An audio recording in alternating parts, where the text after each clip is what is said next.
RG कर medical college में doctor से दुष्कर्म और हत्या के मामले में सुप्रीम कोर्ट में चीफ जस्टिस की अध्यक्षता में 3 जजों की पीठ सुनवाई कर रही है। सुप्रीम कोर्ट ने सुनवाई के दौरान डॉक्टर्स की सुरक्षा के लिए नेशनल टास्क फोर्स गठित करने का आदेश दिया।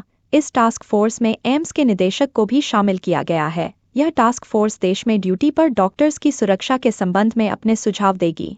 कोर्ट ने कहा कि आरजी कर अस्पताल में डॉक्टरों की चल रहे विरोध प्रदर्शन को जबरदस्ती बंद न कराया जाए। सुप्रीम कोर्ट ने 22 अगस्त को सीबीआई स्टेटस रिपोर्ट तलब करने का आदेश दिया है।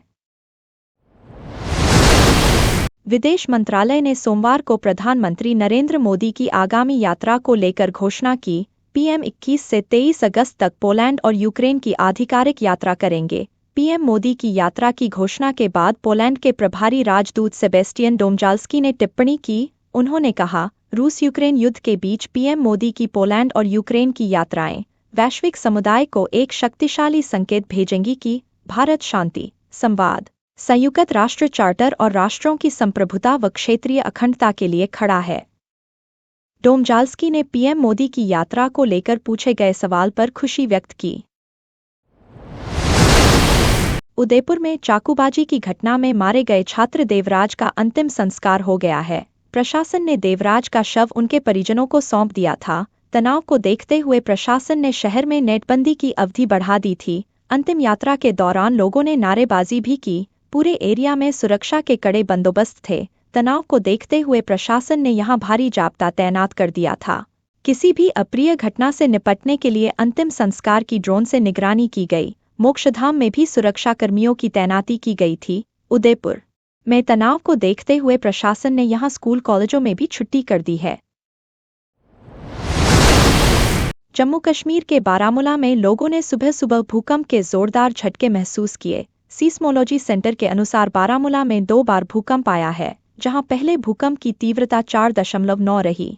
वहीं दूसरे भूकंप की तीव्रता 4.8 मापी गई। पृथ्वी के अंदर 7 प्लेट्स हैं, जो लगातार घूमती रहती हैं। जहां ये प्लेट्स ज्यादा टकराती हैं, वह जोन फॉल्ट लाइन कहलाता है। बार बार टकराने से प्लेट्स के कोने मुड़ते हैं। जब ज्यादा दबाव बनता है तो प्लेट्स टूटने लगती हैं। नीचे की ऊर्जा बाहर आने का रास्ता खोजती है और डिस्टरबेंस के बाद भूकंप आता है। भूकंप की जांच रिक्टर स्केल से होती है। इसे रिक्टर मैग्नीट्यूड टेस्ट स्केल कहा जाता है। मलयालम सिनेमा जगत की दिग्गज एक्ट्रेस रंजनी इंडस्ट्री में अभिनेत्रियों की दयनीय स्थिति को लेकर पिछले 5 साल से लड़ाई लड़ रही हैं। उनके नेतृत्व में पेश की गई जस्टिस हेमा कमेटी रिपोर्ट में बताया गया है कि मलयालम फिल्म इंडस्ट्री की एक्ट्रेसेज के साथ यौन उत्पीड़न, कास्टिंग काउच और शोषण जैसे सिंड्रोम का खुलासा किया गया है। हेमा कमेटी रिपोर्ट में ये भी बताया गया है कि बेशक Malayalam film industry silver screen पर ग्लैमर से भरपूर दिखती है, लेकिन सच्चाई की पिच पर ये एक नर्क से कम नहीं है। जो एक्ट्रेसेस सेक्सुअल फेवर के लिए इनकार कर देती हैं, उन्हें तुरंत ही फिल्मों से बाहर का रास्ता दिखा दिया जाता है।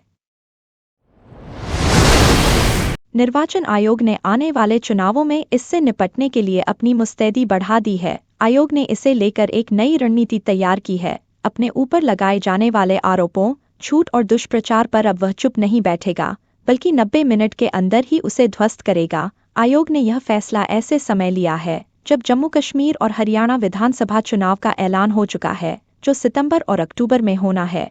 आयोग का मानना है कि चुनाव के दौरान राजनीतिक दलों की ओर से तरह तरह के झूठ और दुष्प्रचार फैलाने की कोशिश होती है, जो ठीक गुब्बारे की तरह होते हैं। जापान की विदेश मंत्री कामिकावा योको सोमवार को नई दिल्ली आई हैं। वह यहां पर दोनों देशों के बीच मंगलवार को होने वाली 2+2 वार्ता में शामिल होंगी। इस बैठक में दोनों देशों के विदेश मंत्री और रक्षा मंत्री हिस्सा लेंगे। इससे पहले प्रधानमंत्री नरेंद्र मोदी ने जापान के रक्षा और विदेश मंत्रियों से मुलाकात की। भारतीय विदेश मंत्रालय ने बताया है कि भारत जापान के कई स्तरों वाले सहयोग को बढ़ाने के लिए मंगलवार को वार्ता होगी। इस वार्ता में भारत की ओर से विदेश मंत्री एस जयशंकर और रक्षा मंत्री राजनाथ सिंह भाग लेंगे, जबकि जापान की ओर से विदेश मंत्री कामिकावा योको के साथ रक्षा मंत्री मिनोरू किहारा शामिल होंगे। केंद्रीय कार्मिक मंत्री जितेंद्र सिंह ने यूपीएससी के अध्यक्ष को चिट्ठी लिखी है। मंत्री ने यूपीएससी की तरफ से सीधी भर्ती लेटरल एंट्री से जुड़े विज्ञापन को रद्द करने के लिए कहा है। जितेंद्र सिंह ने चिट्ठी में कहा है कि सैद्धांतिक तौर पर सीधी भर्ती की अवधारणा का समर्थन 2005 में गठित प्रशासनिक सुधार आयोग की तरफ से किया गया था, जिसकी अध्यक्षता वीरप्पा मोइली की तरफ से की गई थी। 2005 में वीरप्पा मोइली की अध्यक्षता में बने दूसरे प्रशासनिक सुधार आयोग ने लेटरल एंट्री का सैद्धांतिक अनुमोदन किया था। 2013 में छठे वेतन आयोग की सिफारिशें भी इसी दिशा में थीं।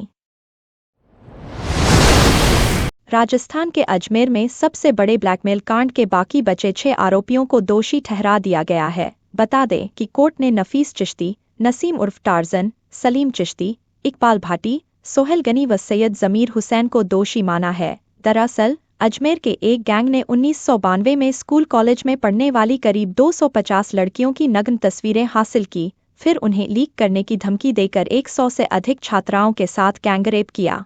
इन बच्चियों की उम्र उस समय 11 से 20 साल की हुआ करती थी। फिलहाल मामले में 4 आरोपी पूर्व में सजा काट चुके हैं। फैसले को लेकर बड़ी संख्या में पुलिस जाब्ता कोर्ट के बाहर मौजूद है। एमपी पूर्व मुख्यमंत्री और राज्यसभा सांसद दिग्विजय सिंह कोरोना से संक्रमित हो गए हैं। हल्के लक्षण दिखने के बाद उन्होंने अपना टेस्ट कराया, जिसके बाद उनकी रिपोर्ट पॉजिटिव आई है। इसकी जानकारी उन्होंने सोशल मीडिया प्लेटफॉर्म एक्स पर दी है। पूर्व सीएम दिग्विजय सिंह ने अपने सोशल साइट एक्स पर लिखा कि मेरा कोविड टेस्ट पॉजिटिव आया है। मुझे 5 दिनों के लिए आराम करने के लिए कहा गया है, इसलिए मैं कुछ समय के लिए नहीं मिल पाऊंगा। क्षमा करें। आप सभी भी कोविड से बचने के लिए अपना ख्याल रखें। बता दें कि सीएम ने कोरोना पॉजिटिव आने के बाद संपर्क में आए लोगों से जांच कराने की बात भी कही है।